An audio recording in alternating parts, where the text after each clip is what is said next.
Father in heaven, it's no secret at all. When you think of your children, how far they are from home. Two tender tears fall from your eyes, and your cries shake the world. Cannot bear to see you this way. Shalom Vrachá, tudo bem? Estamos começando mais uma edição do programa Miaf Lepem, um programa que é de pai para filho. Esse é um programa que não é proselitista, é um programa feito especialmente e especificamente para minha família, para meus filhos, a Gabriela Dodani, Gabriel Kalev, Ariela Hesed e Uriav Hassid. É um programa feito especialmente para ficar perpetuado na internet, falando sobre a Parashá HaShavua. Qualquer outra pessoa que esteja assistindo e queira se beneficiar desse vídeo, que é público, sinta-se à vontade, mas deixando bem claro, eu não sou rabino, eu não sou moré, eu não sou líder religioso, eu sou apenas um pai estudando Torá e Mitzvot com os seus filhos. Nós estamos na Parashat de número 12, a Parashat de Vayehi. É a última Parashat do Sefer Bereshit, do livro de Bereshit. É triste, eu sempre fico triste quando termina. Mas é feliz quando feliz também, vem uma outra Parashat. Porque vem uma outra Parashat que é a Parashat Shemot. E essa Parashat é muito especial, que é a Parashat do nascimento do Eliav.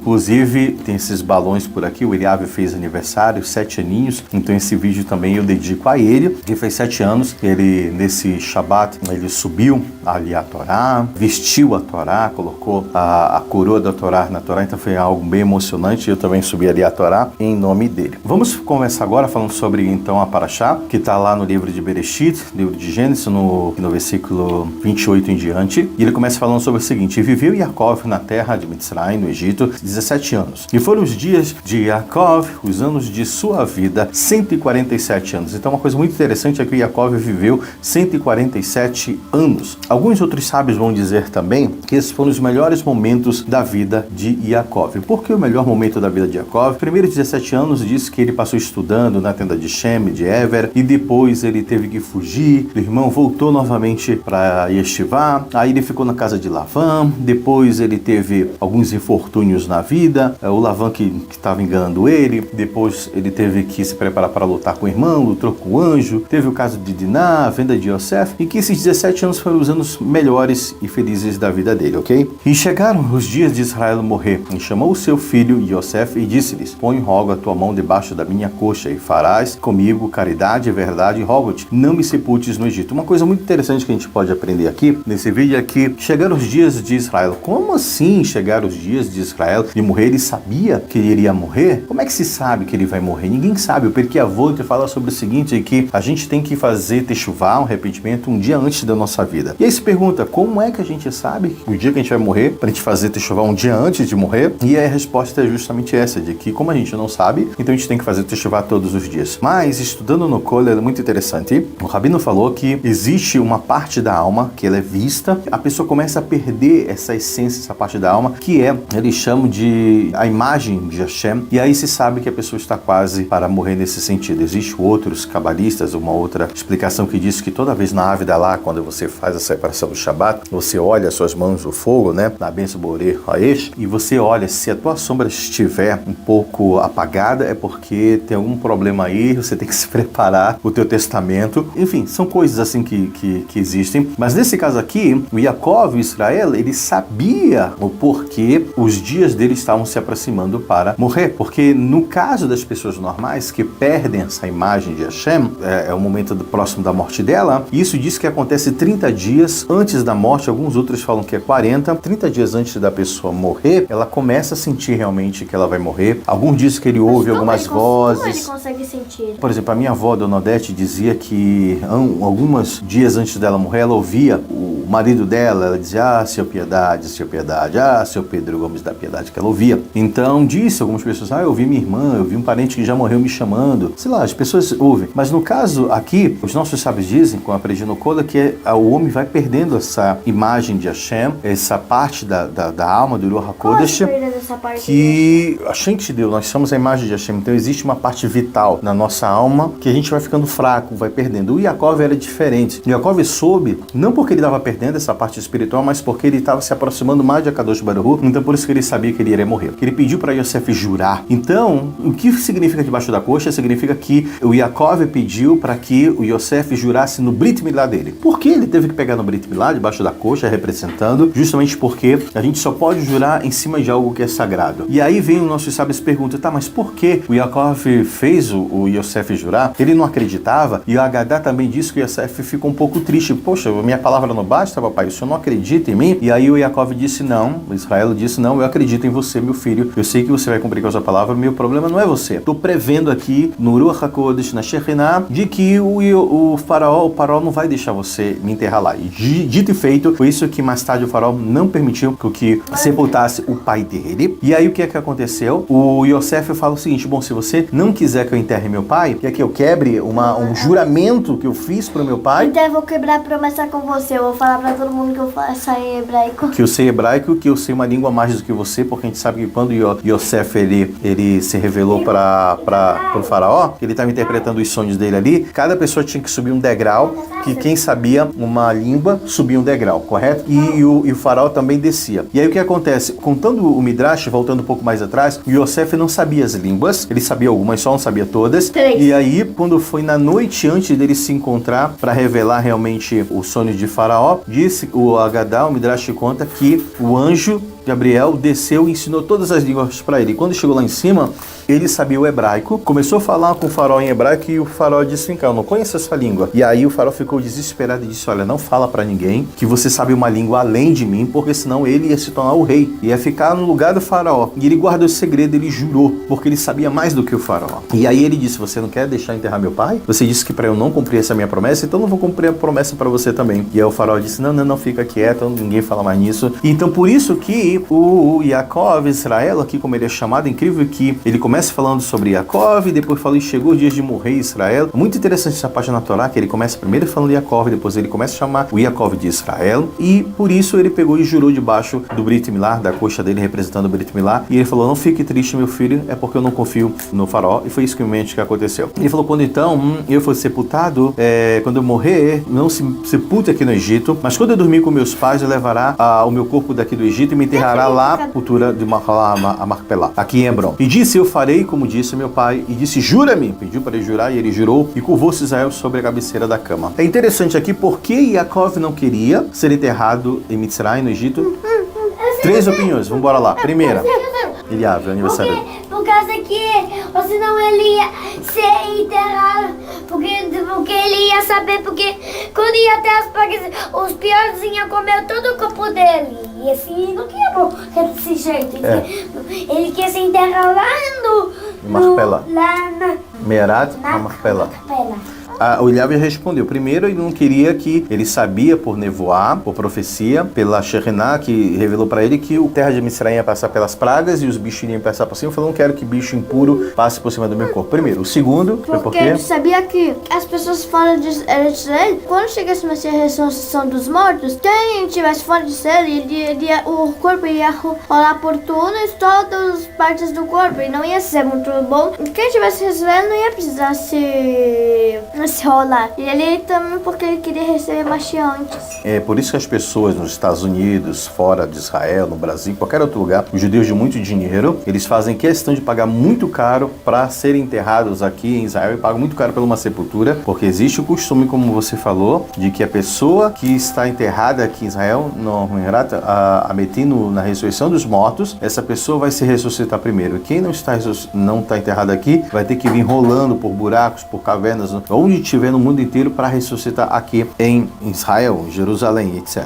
E outra coisa também, ele também falou sobre o seguinte, que ele não queria que também ele fosse enterrado lá, porque ele tinha receio que as pessoas poderiam fazer dele uma idolatria. Lembra que quando ele chegou em Mitzrayim, o que foi que aconteceu? Assim que ele chegou, a praga que deveria durar, a fome que deveria durar os 7 anos não durou, ela terminou, só durou 2 anos. Então, na realidade, não durou tudo isso. Era pra ser 45, que você pediu Pois pra fazer 7 anos, depois e daí Jacó pediu pra ser 2. Justamente, e aí só foi 2, e ele também abençoou o faraó. Então, como ele trouxe muitas brachot para Mitzrayim, as pessoas veneravam muito ele, achavam ele muito kadosh, davam muita kavod para ele, e aí ele falou o seguinte: bom, se eu ficar aqui e morrer aqui, as pessoas vão fazer o quê? Vão fazer do meu túmulo um lugar de idolatria, vão rezar por mim, e etc. E se essas pessoas rezarem por mim, e eu não atender, eu não falar, e Hashem não fizer um milagre em meu nome, para elas o que é que vai acontecer? Elas vão dizer que o Deus de Jacó, então, não realiza milagres, etc. E se Hashem fizer um milagre por elas, que elas estão pedindo em meu nome, eu vou estar ajudando o inimigo. Mas também fala que ele não queria ser enterrado lá, porque ele disse: se eu ficar enterrado aqui,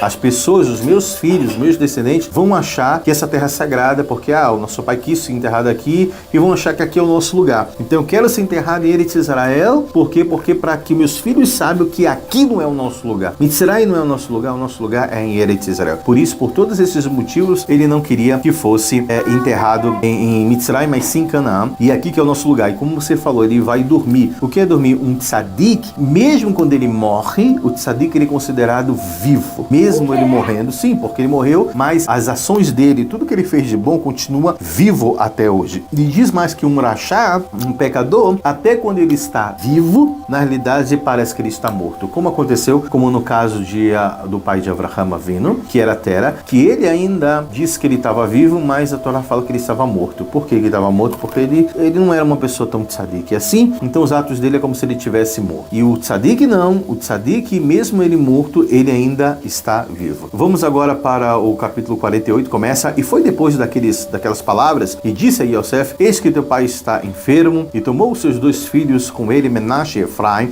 e anunciou a Jacó. Primeiro aqui tomou Menashe e Efraim, porque Menashe era o primogênito, Efraim era o segundo. Aqui a Torá vem mostrando quem é que era o primogênito. E anunciou a Jacó, e disse: eis que teu filho Yosef vem a ti. E ele esforçou-se, diz Israel, estava já enfermo, doente, já vou falar sobre isso, e sentou-se sobre a cama. E disse Jacó a Yosef: Deus Todo-Poderoso, ele usa que o nome muito sagrado, o nome de Hashem, El Shaddai, Todo-Poderoso, apareceu em luz para mim na terra de Canaã e me abençoou. E disse-me: eis que eu te farei frutificar e te multiplicarei e te farei por multidão de povos, e te darei esta terra e a tua semente depois de ti para a possessão eterna. É interessante que ele está falando aqui. Por que ele está falando isso para Yosef? Ele está mostrando, ele está dizendo que por mais que eu vá embora, mas existe uma promessa de Hashem, Kadosh Baruch Hu, para a nossa família, e é isso que eu estou passando para você, Yosef, para você ficar bem ciente disso. Que ele iria multiplicar, iria fazer uma multidão de povos, daria esta terra à tua semente depois de ti. Engraçado que ele fala que ele não dá diretamente para Yaakov, mas ele dá depois de ti, para a tua semente depois de ti, para a possessão eterna. Então a terra de Israel, mais uma vez pela Torá, mostra que essa terra é nossa, é eterna pra gente, com uma condição também. E agora, teus 2 filhos nascidos de ti na terra de Mitzrayim, antes que eu viesse a ti no Egito, serão meus. Ele está dizendo que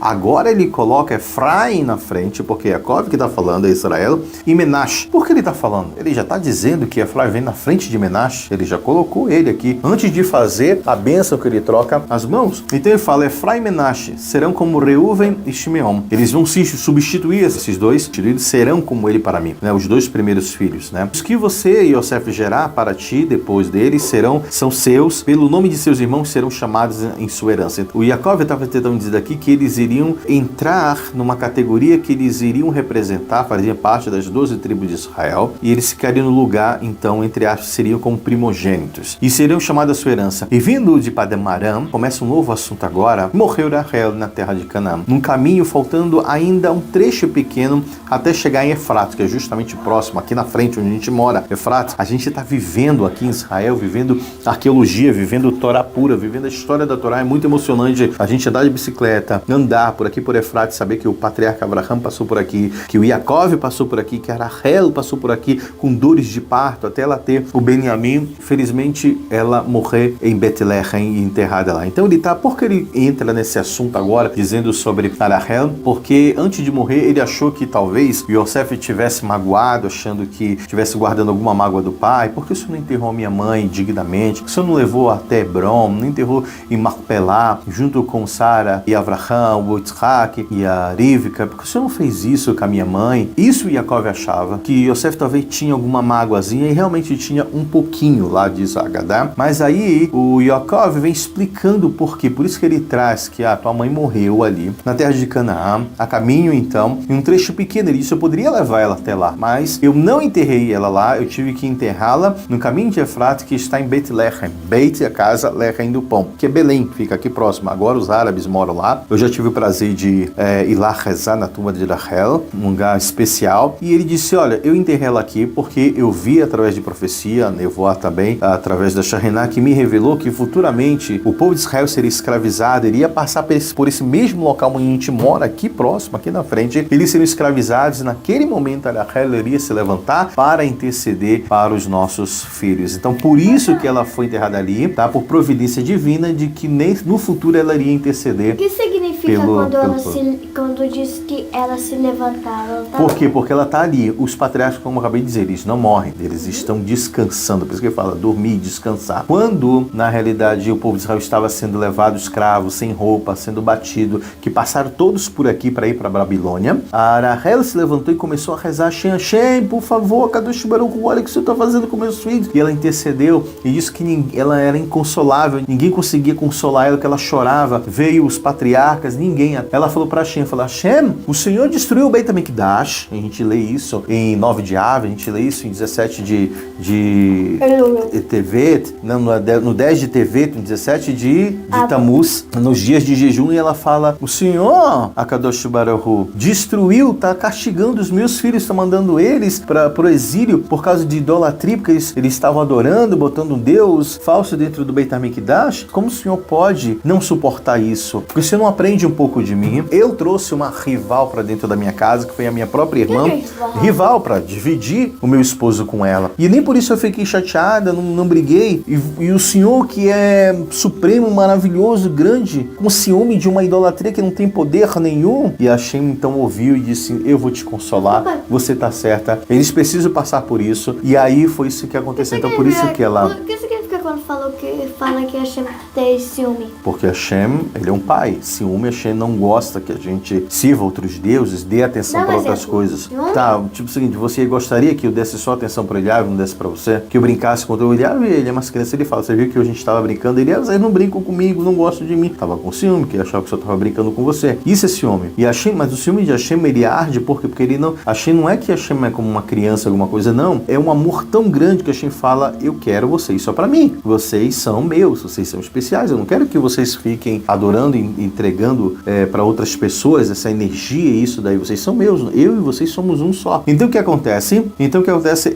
O Yaakov falou então para o Yosef, por isso que eu enterrei ela lá, não fique chateado comigo, foi por providência divina. Então por isso que Rachel está enterrada em Betlehem. E viu Israel os filhos de Yosef, e ele disse, quem são esses? Espera aí, ele já não conhecia? Ele acabou de falar, já tinha visto. Falou quem era Efraim, Menashe, e por que ele falou quem são esses? Porque por profecia, ele viu que 2 irmãos iam sair dessa tribo. Justamente ele viu que alguns Brechaim iriam sair da descendência de Efraim e Menashe, por isso ele não quis abençoar eles. Mas Yosef disse ao seu pai, meus filhos são eles, ou seja, eles são meus filhos. Eles são iguais a mim, eles são tzadik, eles nasceram em Mitzrayim, dentro da idolatria, mas eles continuam judeus perfeitos, que Deus me deu, e ainda está falando que Deus me deu. E disse, traz, só depois que ele falou isso, disse, trague-me, rogo-te, que então eu o abençoarei. E Agadá vem trazendo algo muito mais profundo. Agadá diz que o Yosef chorou, pediu que os filhos rezassem. O Yaakov depois viu realmente, olha, eu vou abençoar eles, porque Hashem pediu que eu abençoasse eles. Porque na verdade, agora eles são tzadikim. Não, que nem da parasha que quando de Ismael. Assim, Hashem nunca julga uma pessoa pelo futuro. Eles vão ser... Ou pelo passado, ou pelo futuro. Eles vão ser Echaim. Eles vão ser isso. Hashem fala, o que eles são agora? Agora eles não são nada disso, então tem que abençoar ele. Como aconteceu com Ismael, os anjos ficaram julgando, dizendo que Hashem, quando o Ismael estava para morrer com sede, e aí Hashem fez o poço sair ali para ajudar Ismael, e os anjos disseram, Hashem, como é que você vai salvar o Ismael? Ele vai matar os teus filhos, vai guerrear contra eles, vai fazer coisas ruins. Inclusive, como eu estava falando sobre os filhos de Israel que estavam estavam saindo para Galut, para Babilônia, eles estavam morrendo de sede aqui no deserto. Imagina só, alguns deles estavam sem roupas, pelados, acorrentados, e eles estavam morrendo de sede. Diz que os ismaelitas, num caminho, estavam aqui, eles deram aquela bolsa que é feita de pele de animal, onde bota água, o cantil, se eu não me engano, e eles encheram de areia e de ar quente. Quando os judeus passaram e foram querer tomar aquela água, eles já estavam sedentos, já estavam morrendo de sede. Quando eles abriram aquilo, botaram na boca, achando que vinha água, saiu um ar quente que queimou eles por dentro. Olha só como ele foi que aconteceu. E aí, os anjos estavam acusando, olha o que eles vão fazer futuramente. E Hashem falou, o que é que ele é agora? Agora, ele é justo, ele não tem esse pecado. Então, Hashem nunca julga as pessoas pelo futuro, se elas vão ser mal, mas agora. Por isso que é muito importante, por isso que o presente... Hashem cobra também do passado. Sim, ele cobra do passado, mas o presente, por isso que é presente, porque Hashem faz isso. Agora eu vou falar algumas coisas bem interessantes sobre o que a gente aprende nessa primeira aliá aqui. Diz o seguinte, que mesmo depois da nossa morte, a ação do justo, ela fica positiva. Por isso que fala que ele está vivo. E o malvado também da mesma maneira. Os nossos sábios dizem que tudo que a gente faz nessa vida, ela é lançada no cosmos, ela é lançada no universo e isso fica existente. A gente sabe através da Hassidut, né, o Eliav falou isso hoje de manhã, que quando a gente faz uma mitzvah, uma coisa boa, a gente cria um anjo protetor. Quando a gente cria uma haverá, Hasbe Shalom, um pecado, também a gente cria um anjo do mal. E isso fica existindo para sempre, isso fica existindo. Então toda ação boa, tudo aquilo que a gente faz, ele vai para o universo e ele fica existindo lá. Seja qualquer coisa que a gente faça, o universo, todo ele está sendo construído, ele está em expansão, como diz a ciência, que o universo está se expandindo a cada momento e nós é que construímos isso. Nós somos arquitetos. Estamos construindo com o quê? Nós estamos construindo com as nossas ações. Se eu fizer algo bom, se eu fizer as coisas boas, você está criando uma realidade boa. Se Deus o livre não permita, a gente faz alguma coisa ruim, a gente também está criando uma realidade ruim. Por isso que o pensamento gera a realidade, as ações, a boca, a palavra e tudo mais. Então, por isso que diz que os patriarcas estão vivos porque eles só plantaram coisas boas, só fizeram coisas boas. Também diz que foi uma oportunidade que Deus deu para Yosef, porque como ele passou esses 17 anos longe do pai, Hashem deu essa oportunidade dele sustentar o pai dele durante 17 anos, que foi o período que ele foi vendido com 17 anos. No versículo 29, o Jacob fala, rogo para o Yosef fazer caridade e verdade. O que é isso? Caridade e verdade é justamente porque o motivo que Deus escolheu Avraham Avinu. Esse foi o motivo que ele disse, eu vou escolher Avraham Avinu porque ele vai fazer caridade e verdade. Justiça e verdade ainda vai ensinar isso para os filhos dele. E o que significa caridade e verdade? Que a verdadeira caridade que a gente faz, que ela é verdadeira, é com os mortos. Por que com os mortos? Quando a gente faz para uma pessoa viva, essa pessoa ainda pode retribuir dizendo muito obrigado, ou fazendo uma outra mitzvah, ou outro ato de Gemilut Hassadim para compensar aquilo que a gente fez para ele. Mas o morto, quando você faz uma bondade para o morto não tem como voltar para te agradecer. Então a verdadeira bondade é essa, a verdadeira caridade, bondade é essa. É quando você faz algo para alguém que já morreu, porque você sabe que você nunca vai ter uma retribuição disso, nenhuma. Você não vai vir nem te voltar para te agradecer. Então essa é a verdadeira caridade, verdade, quando você faz para as pessoas que já morreram e também para as pessoas pobres, porque elas não podem de maneira alguma retribuir porque elas são pobres. Essa é a verdadeira caridade e verdade que se faz, o verdadeiro bem que a gente pode fazer. Uma outra coisa muito interessante que a gente pode aprender aqui no comentário dessa primeira aliá é que os nossos sábios dizem que os olhos do povo de Israel se fecharam. Como se fecharam? Diz que a escravidão começou a partir do momento que Jacob morreu. Eles não foram escravizados imediatamente, mas começou a escravidão por quê? Porque diz os nossos sábios que a gente começou a sentir a perca do tzadik, querendo ou não, é o início de um grande problema. Os nossos sábios dizem que muitas vezes a gente testemunha sinais de redenção no mundo e a gente acaba se perturbando com os problemas que acontecem com a gente. Então esses problemas deveriam ser o que deveria ser justamente um sinal para que a gente